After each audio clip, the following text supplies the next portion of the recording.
I'd like to welcome everybody.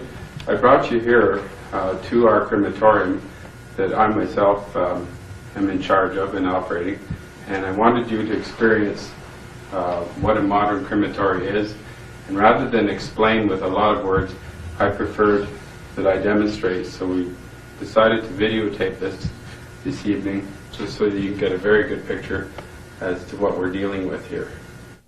Now, basically the process of cremation, if you think of the human body as being basically mostly comprised of water, the best way to describe the process of cremation would be rapid oxidization of the human body by exposure to heat or flame. So we're not actually burning anything. The first stage of cremation is dehydration.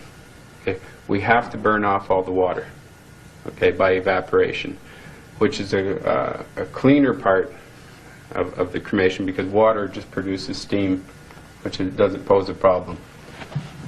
The fats and other body solids are the only part that's really combusted in cremation. What remains is fine bone fragments, which are very brittle because you've removed all of the properties, all the water contents from them and whatnot. Okay, what you're looking at is the inside of the actual cremation hearth itself. This is the chamber that the human remains are placed in, and this is where the main combustion chamber is. If you look at the top right-hand corner, you'll see an opening. Now that area leads into what they call an afterburner chamber. This is a typical retort design. Most crematoriums do not stray from this design very much, even from the 1930s model right through to today.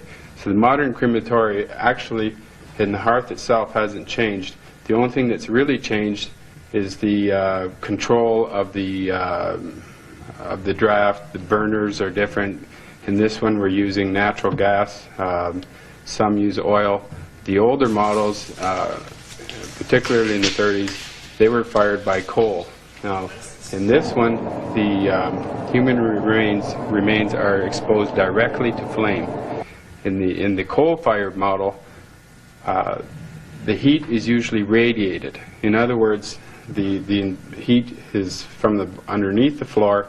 The body's not exposed directly to the flame, but is just exposed to great temperatures, and it just combusts on that nature.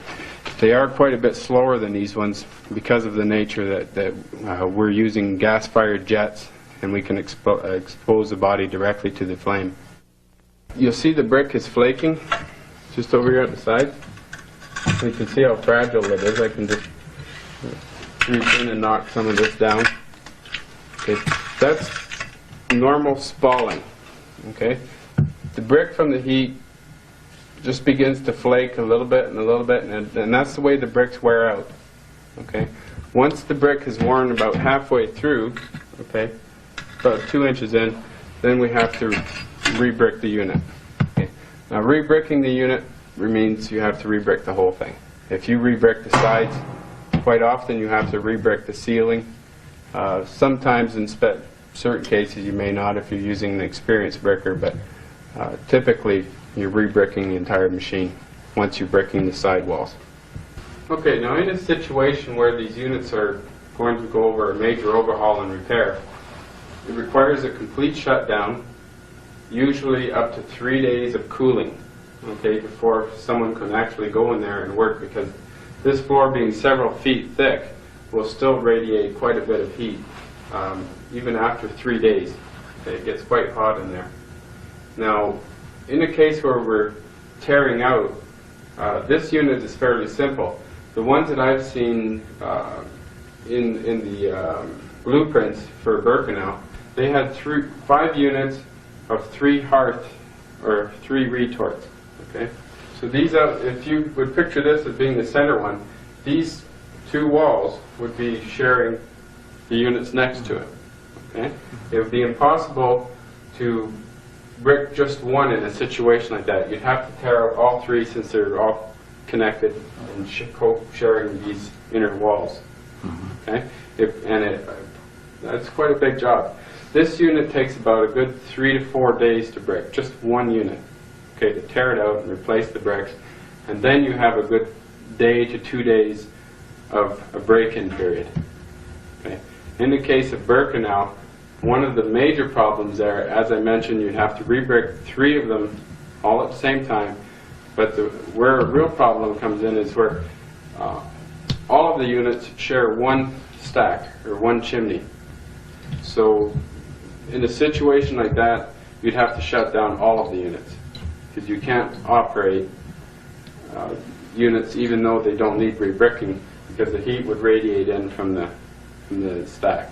You'd create a draft in this direction, and it just wouldn't be safe to re-brick it. So it poses a real problem, because you have to re-brick after, well, just say the floor you have to replace after 1,000 cremations. If you could even stretch that to 2,000 as the modern units are today, you can see the logistics of the problems that you're going to have immediately with that. There are just certain limitations that the refractory does have. Good evening again, ladies and gentlemen, and once again, Mr. Lagasse, we're very pleased to have you on this interview. In the Calgary Sun on March the 11th, the entertainment editor said something to the effect that 6,000 bodies a day were gassed, and I presume she meant cremated too. How, just let us reduce it to 2,000 and say how many retorts would be required just to cremate a minimum of 2,000 bodies a day?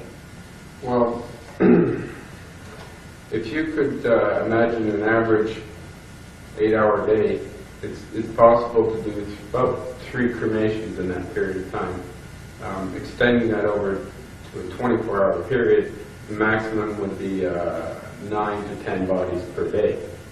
Okay? Taking 2,000 and dividing it by 10 would be 200 units. Okay? And even if you did 2 skinny persons, as you mentioned earlier, per burden is still 100 units. You know, just to do that, just to give you an idea. Okay. Some statistics, and I'll try to send along copies of this to you. Just in North America, that's Canada and the United States combined, last year, 412,457 cases. Just 400,000 bodies were cremated last year in North America. And to do that over the entire year, they used 1,064 crematories to do that. Okay? Just to show you just how many units realistically it requires to handle the demand in North America. We've all heard stories about the stench the people claimed around Auschwitz. Would there be any smell from burning flesh in a crematorium retreat in the years 1930 to 1945? No, that's impossible. If there's any stench, it will not come from human remains. Now, in the blueprint, I had noticed that there was a unit after the fact. Okay, it was right by the chimney. Okay, well after the crematorium. As to the origin of the present Jews in Palestine, he states that those Jews derived from Eastern Europe. That's my nearest guess. And many of the Jews that today live in the reconstituted state of Israel come from Eastern Europe, are not descendants of the Judeans or the lost tribes of Israel, but rather descendants of the Khazars. Who are they? They were a nation most people do not even know of. He writes, the so-called self-styled Jews in Eastern Europe in modern history cannot legitimately point to a single ancient ancestor who ever set even a foot on the soil of Palestine in the era of Bible history. Research also revealed that the so-called or self-styled Jews in Eastern Europe were never Semites, are not Semites now, nor can they ever be regarded as Semites at any future time by any stretch of the imagination. What secret, mysterious power has been able for countless generations to keep the origin and the history of the Khazars and the Khazar kingdom out of the history textbooks? Did you ever learn about it at school? I never learned about it.